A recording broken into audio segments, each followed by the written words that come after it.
Olá, está no ar mais um programa TV UAB. Veja os destaques. Dada a largada para a campanha eleitoral 2014 em todo o Brasil. Criar perfil falso em rede social gera dano moral indenizável. E mais, terceira corrida dos advogados do Piauí está com inscrições abertas.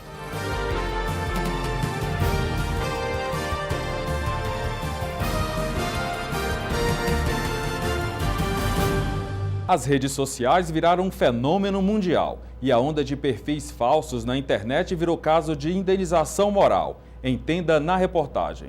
Com o crescimento avassalador das redes sociais como Facebook, Instagram e Twitter, algumas vezes nos deparamos com perfis falsos, quando pessoas se passam por outras. A criação de um perfil falso em rede social, por si só, configura lesão à honra subjetiva da pessoa e gera indenização por dano moral. Os crimes virtuais eles vêm evoluindo ao longo do tempo. Primeiro começou-se com aquele roubo de senhas, de cartões, mandava aqueles e-mails falsos, então existia um dano financeiro efetivamente. De um tempo para cá, com a popularização das redes sociais, começou-se a se ver então para denegrir imagem, se apropriar de fotos, divulgação de vídeos íntimos, seja nas redes móveis de telefones celulares ou na própria grande rede de internet. Então, o criminoso ele é muito esperto e muito sagaz. A cada dia ele vem aumentando, disseminando, e os crimes vão evoluindo na medida em que a sociedade também evolui. A punição para os crimes virtuais são as que são previstas efetivamente na nossa legislação penal. Dependendo do tipo de agressão, de violação, em que aquele pretenso crime, depois de apurado na esfera policial e levado a juízo, a adequação da pena vai variar de acordo com o tipo de crime praticado, seja o estelionato, seja a incitação à violência, seja calúnia, injúria, difamação, esse tipo de coisa. Aí nós temos penas que vão de 6 meses até 2 anos, detenção ou reclusão, e o que já está previsto na própria legislação penal. Nós esperamos que depois da aprovação do Marco Civil da Internet venham novas leis penais mais duras e mais eficazes para efetivamente punir esse tipo de criminosos. Uma servidora pública municipal em Minas Gerais é acusada de criar em 2009 um perfil falso no Orkut de uma outra servidora. A criadora da página foi condenada por danos morais a pagar uma indenização de R$8 mil. O perfil fake nada mais é que você se passar no mundo virtual por alguém que você não é. E aí você pode fazer uma série de coisas, porque você está protegido, entre aspas, pelo anonimato. Mas os criminosos, às vezes esquecem, ou muitas vezes esquecem, que é mais fácil você encontrá-lo no mundo virtual do que no mundo real. Por quê? Porque cada vez que você acessa a internet, a sua máquina tem uma coisa chamada IP, Internet Protocol, que é um número como se fosse um CPF. Cada máquina tem um a partir do momento que ela acessa a internet. Então ele vai achar de onde partiu a polícia, bem mais rápido e bem mais célere do que se pensa. Então, quando você tem esses mecanismos para as autoridades efetivamente acharem aquela pessoa, não torna fácil. Às vezes é muito mais complexo você encontrar um autor de um homicídio, um delito físico, propriamente dito, no nosso mundo real, entre aspas, do que no mundo virtual. É muito mais fácil. E com com os equipamentos do aparato da Segurança Nacional que hoje existem, no caso de Teresina, aqui do Piauí, nós temos o Guardião, temos uma série de ferramentas que a Polícia Civil dispõe, é muito mais fácil encontrar essas pessoas. E a partir do que você encontra, nós temos então a lei para que elas possam vir a ser punidas, processadas, julgadas e efetivamente punidas se condenadas o forem. Existem sim várias pessoas que fazem isso e o judiciário está assim dando, na medida da sua resolutividade dos processos, o devido apenamento a cada um deles.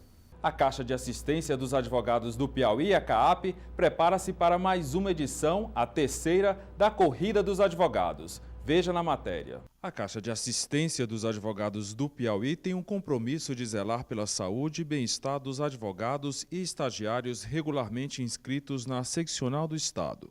Uma das finalidades da CAAP é a saúde, é o bem-estar e a saúde dos seus associados.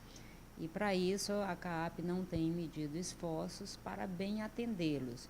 Começamos com a CAAP Odonto, Fisiocap, e agora estamos com a parte dermatofuncional e partindo para a prática de esportes, como forma de proporcionar ao advogado meios de ter uma vida saudável. Um dos eventos que já está no calendário da CAAP é a Corrida dos Advogados, que nesse ano de 2014 está na 3ª edição. As outras foram um sucesso absoluto. Cada ano a corrida vem crescendo. Na primeira edição se trabalhou com 500, na segunda trabalhamos com 750 e agora nós estamos trabalhando com a possibilidade de 1000 corredores, que isso eleva a categoria a maior prova de rua do estado do Piauí, de corrida de rua do estado do Piauí. Essa corrida ela tem um aspecto diferente das demais corridas de rua de Teresina. A CAAP, desde a primeira edição, ela faz uma premiação para os advogados e participantes em dinheiro. Não é comum as provas do estado do Piauí premiarem os seus participantes com dinheiro. Nós temos essa premiação para o 1º, 2º e 3º lugar. Todos os corredores recebem medalha e temos também os troféus para as categorias que se destacarem. O organizador da corrida é o preparador físico Eduardo Raimundo, que nos conta as novidades dessa edição. Esse ano vem com bastante inovação, a gente tanto no kit do corredor, que vem com uma camiseta com tecido tecnológico, quanto aos cuidados que nós estamos tendo a mais com relação à organização e à prova para esse ano. A prova muda de percurso, ela passa a esse ano ser na Marechal Castelo Branco, a gente vai ter uma largada em frente à Assembleia, né? A largada e chegada na Assembleia e fazendo o percurso todo na extensão da Avenida Marechal Castelo Branco. Então esse ano a gente tem outras novidades também, algumas que a gente vai deixar para o corredor descobrir no momento da prova, mas pode acreditar que esse ano vai ser uma prova fantástica, uma prova melhor, superando a do ano anterior. No próximo bloco, dada a largada para a campanha eleitoral 2014 em todo o país.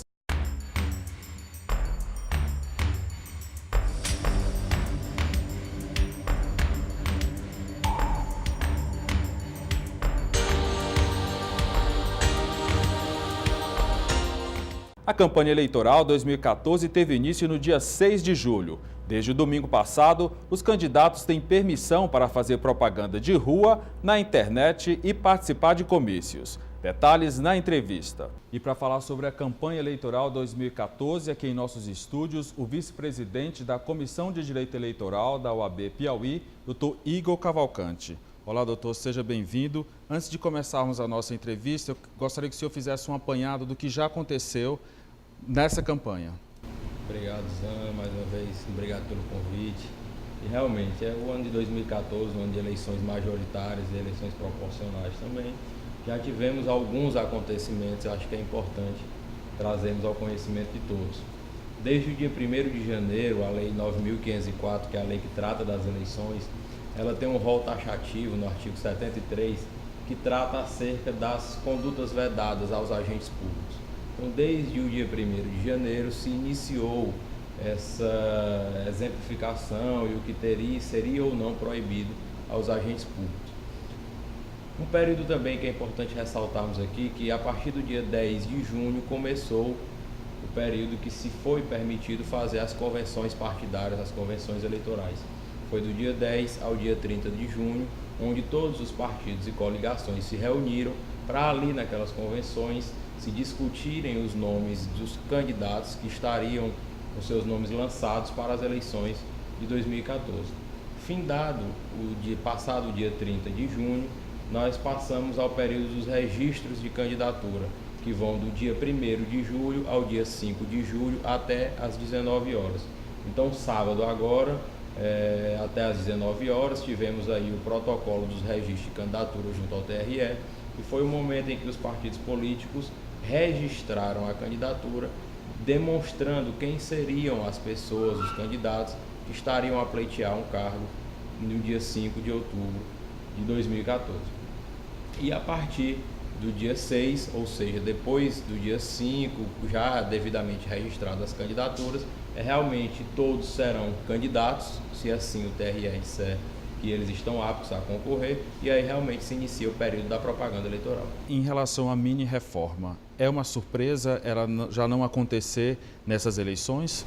A mini-reforma ela trazia algumas alterações na legislação eleitoral, principalmente no que tange à propaganda eleitoral. Então, o TSE recentemente, por 4 votos a 3, decidiu não aplicar essa mini-reforma para o ano de 2014, tendo em vista o princípio da anualidade, que por alterar o processo eleitoral, ele não, e por ser menos de um ano até a data da eleição, então ele decidiu não aplicar essa mini-reforma para essas eleições de 2014. Foi uma surpresa porque muito se discutia acerca dessa mini-reforma, mas basicamente as regras ficaram as mesmas das eleições de 2012, mas temos aí algumas mudanças na questão da propaganda eleitoral. Essas leis para os dias de hoje não seriam obsoletas? A legislação, nós temos a legislação eleitoral, ela é vasta. O nosso Código Eleitoral mesmo ele é de 1965, então já é um código obsoleto. A Lei 9.504 ela veio para tentar modernizar um pouco o Código Eleitoral, mas em todo ano de eleição até o dia 5 de março, o TSE lança as resoluções essas que vão nortear o pleito eleitoral. Então o TSE todo ano de eleição ele lança essas resoluções meio que para conferir uma atualidade à legislação eleitoral, tendo em vista que a maioria da legislação eleitoral é antiga e com o passar do tempo, com o passar dos dias, ela tem que ser atualizada. Então ela é atualizada por meio dessas resoluções. Quais as principais regras que deverão ser obedecidas pelos candidatos? Bom, iniciamos agora dia 6 de julho com a propaganda eleitoral e basicamente algumas alterações que pontuamos aqui no que tange a propaganda, quando dos debates, por exemplo, na televisão e quando da propaganda eleitoral em televisão, a legislação trouxe uma alteração onde se obriga que partidos, coligações e candidatos coloquem um intérprete de Libras para esses debates eleitorais e para a propaganda na televisão. Em não havendo intérprete de Libras, que se tenha a legenda, ou seja, permitindo com que pessoas com deficiência auditiva tenham acesso a esse material. Mas aí fica a nossa crítica, o advogado sempre gosta de criticar.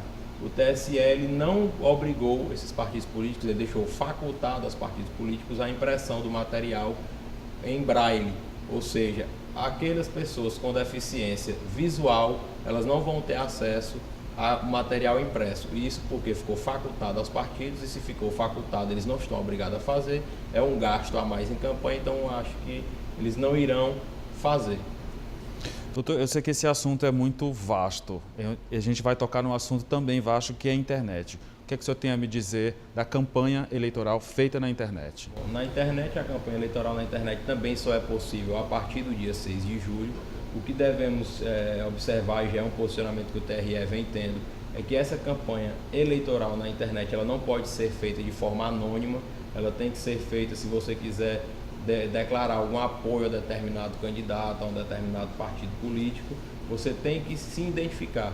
A Justiça Eleitoral tem que saber quem ali emitiu a mensagem ou declarou o apoio. Por quê? Porque se houver ofensa à integridade moral do candidato, se houver ali veiculação, se houver divulgação de um material, de uma informação que não seja verídica, o TRE tem como chegar àquela pessoa que veiculou e punir. E aí é importante ressaltarmos aqui também a questão dos blogueiros, a questão da livre manifestação, que está permitida, mas somente a partir do dia 6 de julho. No caso dos candidatos, eles podem fazer propaganda na internet por meio de sítios eletrônicos hospedados no nome do candidato, do partido político ou da coligação, não podendo essa propaganda na internet ser veiculada de forma nenhuma em sites de pessoas jurídicas e também não pode ser paga, tem que ser gratuito. O programa TV OAB fica por aqui. Lembrando que para participar é só enviar sugestões para o e-mail tvoabpi@gmail.com ou acessar as redes sociais pelo Twitter, @OABpi, ou no Facebook, OAB Piauí. O nosso programa vai ao ar todas as quintas-feiras, com reprise às sextas-feiras na TV Assembleia.